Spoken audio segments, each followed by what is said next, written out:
sexistes sont étroitement liées aux autres discriminations sociales, politiques, religieuses et ethniques.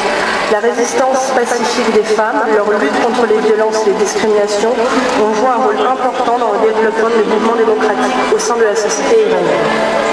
Depuis de nombreuses années, individuellement ou en groupe, les femmes iraniennes luttent pour la liberté et l'égalité, notamment par l'organisation de différentes campagnes contre la discrimination.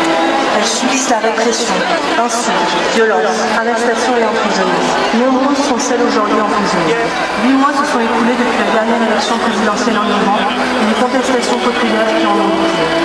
Pendant ce temps, dans un contexte de répression permanente, le mouvement pour les droits citoyens s'est développé avec la présence massive et accrue de jour en jour d'hommes et de femmes. Les mouvements de la société civile, tels que le mouvement des femmes, le mouvement étudiant, le mouvement étudiant et ouvrier, ont fait le vif de cette révolte populaire.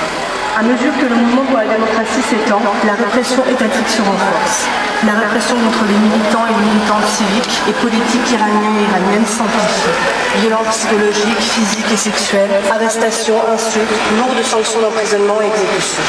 Aujourd'hui, des dizaines de militantes féministes, d'acteurs d'autres mouvements de la société civile et d'acteurs politiques ont été arrêtés ou emprisonnés et lourdement condamnés. Chaque jour, la liste noire des victimes de la répression s'allonge de nouveaux noms. Parallèlement aux arrestations toujours plus nombreuses de femmes actives dans les mouvements féministes ou dans d'autres mouvements de la société civile, de nouvelles lois encouragent les discriminations sexistes sont en train d'être votées.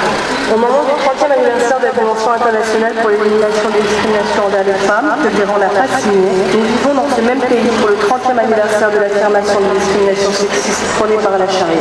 Au seuil de Pékin +15 en mars 2010, l'Iran n'a accompli aucun de ses engagements internationaux pour les droits humains. Dans ce contexte de dure répression, le développement de la solidarité internationale envers les féministes, les femmes et les hommes qui défendent la liberté et l'égalité est plus que jamais nécessaire.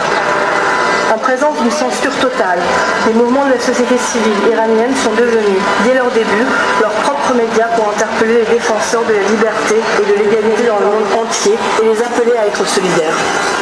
Pour mettre fin aux violences et à la répression en Iran, nous, féministes iraniennes, demandons à toutes les féministes d'être solidaires du mouvement des femmes en Iran et du mouvement engagé pour la démocratie. À cette fin, je vous demande d'organiser en mars 2010, dans tous les pays du monde, des actions de protestation qui revendiquent le changement pour la liberté et l'égalité en Iran.